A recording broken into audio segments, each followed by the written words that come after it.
La ley de educación sexual integral, que es la ley de ESI, la 16.050, tiene cerca de 20 años, es una ley ya bastante vieja y sin embargo hay colegios donde todavía no se imparte y cuesta mucho, ¿no? Cuesta mucho porque sigue habiendo prejuicios, porque quizás hasta incluso hay desconocimiento.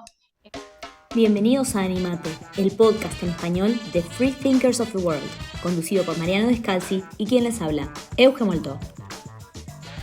El siguiente episodio contiene temáticas y lenguaje adulto, por lo que se recomienda discreción.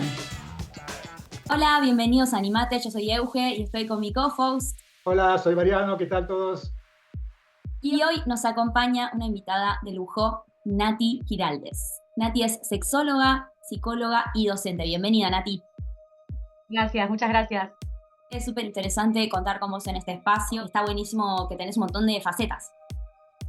Sí, es así, un poco de todo. Primero inicié como docente hace muchos años, hace 20 años que estoy en colegios.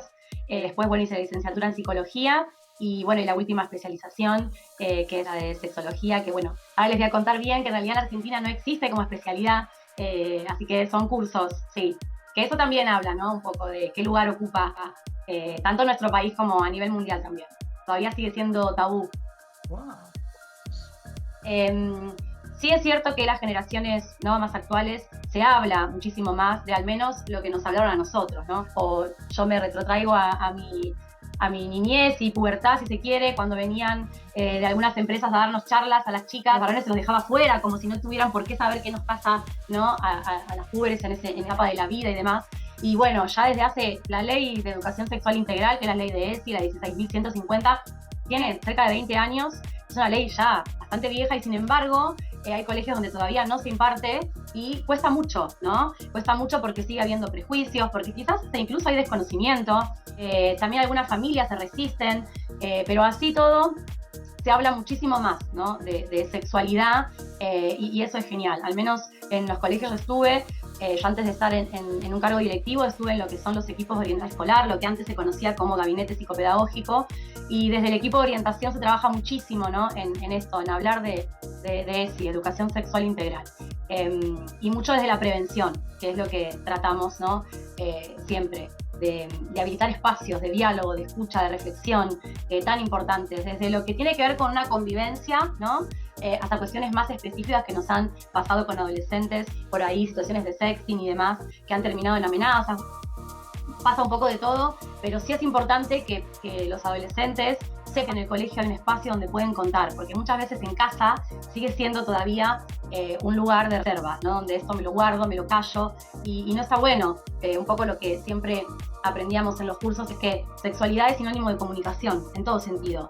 Es imposible pensar a la sexualidad sin pensarla a través de la comunicación, ya sea en un caso preventivo, como uno trabaja en los colegios, en un caso de pareja, ¿no? de un encuentro sexual, no hace falta que sea con una pareja, es importante poder comunicarse con el otro, qué espero de ese encuentro, qué me gusta, cómo me gusta, y son cosas que la verdad es que hace muy poco que pasan, o estamos tratando que sucedan, porque sobre todo quizás para las mujeres, ¿no? Durante muchos años, esto de la mujer ligada al placer era como una mala palabra, como mal visto. Entonces, creo que estamos recién iniciando un cambio. Pensemos que por ahí los libros que hay en relación a sexología, los primeros son del 50, del 66, o sea, muy hace poco.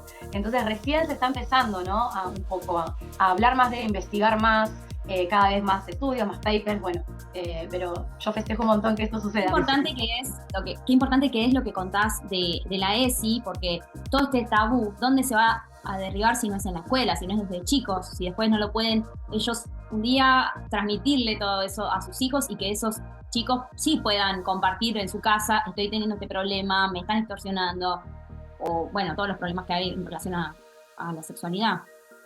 Sí, exacto. Tiene que ser el lugar, digamos, ¿no? Más allá que también sería ideal que también puedan contar con sus familias, pero no deja de ser el espacio donde la información es científica, porque sí, también muchas veces recurren a buscar en Google, hoy en día en TikTok y en un montón de lugares donde por ahí no siempre la información es científica, muchas veces asusta incluso lo que ven o lo que leen.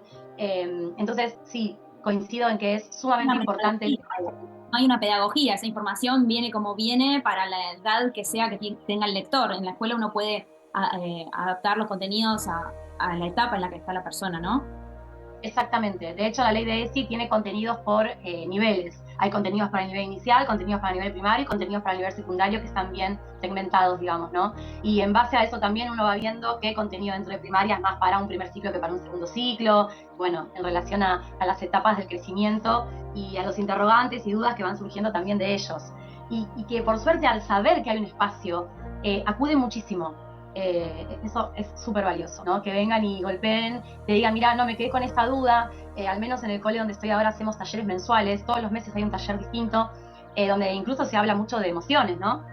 Algo que también durante mucho tiempo como, ¿qué son las emociones? Y bueno, sabemos que nos atraviesan, que están ligadas a nuestra vida, a nuestros vínculos, incluso al aprendizaje también, entonces bueno, darle el espacio. Perdón, te iba a comentar eso, porque yo en Argentina se da educación sexual en todas las escuelas, colegios. Sí. No me acuerdo, cuando estuve en la secundaria y tuve educación sexual, era muy médico, era cómo es la vagina, cómo es usar protección, cómo es el pene, cómo funciona, era todo así muy científico, médico, que era buenísimo, pero no tocaban la parte emocional, no tocaban qué es lo que siente un chico, y después, y cómo manejar las relaciones, ¿no? Cómo manejar esos impulsos sexuales, entenderte a uno mismo como varón y cómo manejar esa atracción sexual en forma respetuosa. No sé, ahora uno aprende, ¿no? Después, pero me acordaba, bueno, no importa, no quiero, para otro tema, pero quiero entiendo lo que eso. Uno se fue haciendo a los golpes. Yo no sabía cómo hablar a las chicas. Claro. Pero me atraían y las chicas, no sé, estaban más tranquilas, más tranquilas hablando, pero yo no sabía cómo encararlas y tenía los impulsos sexuales y me hubiera gustado saber, ¿viste? Uno va aprendiendo a medida que vas madurando y creciendo, pero me parece importante tener estos talleres o esta forma de educar. Y se lo comenté a otra persona, ¿por qué no enseñan a los chicos cómo hablar a las mujeres? Y me dijo, ¿por qué hay que enseñarles? Porque yo no tenía idea de cómo hablar a las chicas en esa forma, ¿no? De forma respetuosa, negar lo que uno siente.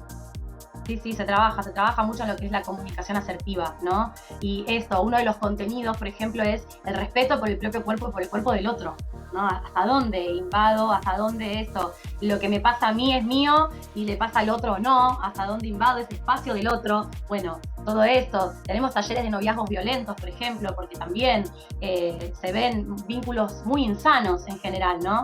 Entonces eso también tienen que ser alertas. Tanto para las chicas como para los chicos, digo, ¿no? En general. Bueno, también se trabaja de manera preventiva en eso, en noviazgos violentos, sí. Interesante, sobre todo en la secundaria, me imagino que es cuando uno empieza, ¿no? Y, por ejemplo, Marian, vos recién que decías que no sabías cómo hacer las cosas. Bueno, mi generación, yo en principio de los 2000, nuestra ESI era la Cosmopolitan, Sex and the City, o sea, ¿no? Un horror, estábamos a ciegas, y era... Lo que contaban tus amigas, lo que te contaban tus amigas, y bueno, y tengo muchos amigos varones también, ¿no? Lo que se contaban entre ellos, o recurrir por ahí a pornografía, donde claramente lejos está de lo que puede llegar a ser por ahí un encuentro íntimo con un otro, ¿no? Entonces, bueno, sí, estábamos mucho más complicados, creo, en todo sentido. Por eso yo peso un montón esto de la ESI y de que hoy en día se hable mucho más de sexualidad y de una manera mucho más abierta, sin tabúes, sin prejuicios, que cuesta mucho. Incluso a mí me cuesta, digo, ¿no? Teniendo la formación que tengo, uno todo el tiempo se está deconstruyendo. Bueno, tengo niñas y bueno, sí, es constante. Es constante, tal cual. Yo aprendo de mis alumnos, digo, ¿no? Muchas veces decisiones que uno se queda como, wow, eso también es increíble, súper gratificante. Y todavía como padres, porque no lo aprendimos cuando éramos niños, y después cómo hablar con tus hijos en forma viva, pero de vuelta sin esos tabúes, o como que el sexo es malo, como que ¿no? Es pecado, ese tipo de cosas. Así como trataban de manejar la parte de sexualidad como que vas a ir al infierno, y eso no ayuda porque entonces no estás en contacto con tus emociones, las estás tratando de reprimir y después salen de otra manera, ¿no? Exacto, el negarlas o el asociarlas a algo negativo. Durante mucho tiempo la sexualidad fue los mensajes que recibíamos ligados a eso, al miedo al embarazo, al miedo a contagiarse de enfermedades, al miedo, ¿no? Y poco se habla del placer, porque en realidad cuando uno tiene relaciones íntimas con un otro, lo que está buscando es placer. Entonces, ¿por qué no hablar del placer? ¿Por qué no entender a la sexualidad como parte de la salud, ¿no? Así como hacemos ejercicio, así como comemos sano, bueno, la sexualidad también es parte de ese bienestar de la salud que uno busca, ¿no? Sí. Cuando nombrabas recién, cuando hablábamos, volviendo al tema de la escuela y de no tener educación sexual y de que acudíamos a una revista o a la pornografía, ¿cómo impacta el acceso a la pornografía, la proliferación o sea, hoy ya no sé de qué edad los chicos acceden a tener un teléfono con internet y eso está ahí, y tampoco uno, me imagino en la casa, los papás diciendo, bueno, yo no lo quiero dejar afuera porque todos los amiguitos también tienen internet, pero eso existe. ¿Cómo impacta esto? ¿Cómo ves vos, experiencia en la docencia y en el consultorio, en las personas, en la vida de las personas? Pero el mayor consumo está en realidad relacionado con adolescentes, jóvenes, ¿sí? Púberes que están descubriendo y por ahí buscan eso como para acceder a información. En esos casos es de lo más negativo que puede haber, ¿no? Entonces, si bien por ahí no hay que prohibirla, no hay que negarla, sigue siendo indispensable generar los espacios de reflexión donde no se queden solo con eso, porque claramente lo que se ve ahí es una reducción. ¿No? Y hay cosas que no están y que no son así.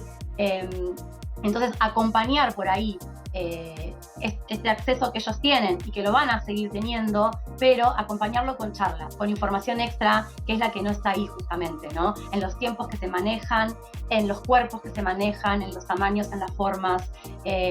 Nunca vi una película pornográfica donde haya una previa, por ejemplo, que es fundamental y es algo que hoy en día yo lo trabajo muchísimo, tanto con los adolescentes varones como con las chicas, para que sepan, ¿no?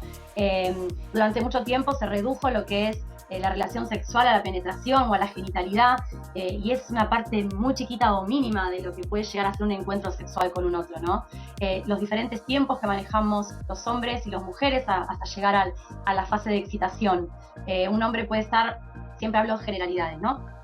En 5 minutos en la fase de excitación, cuando a la mujer le lleva entre 20 y 25 minutos llegar a esa misma fase, para poder llegar a estar lubricada. Y lo importante que es estar lubricada para que el acto sea placentero y no genere molestias. Bueno, todas estas cosas obviamente no están en una película.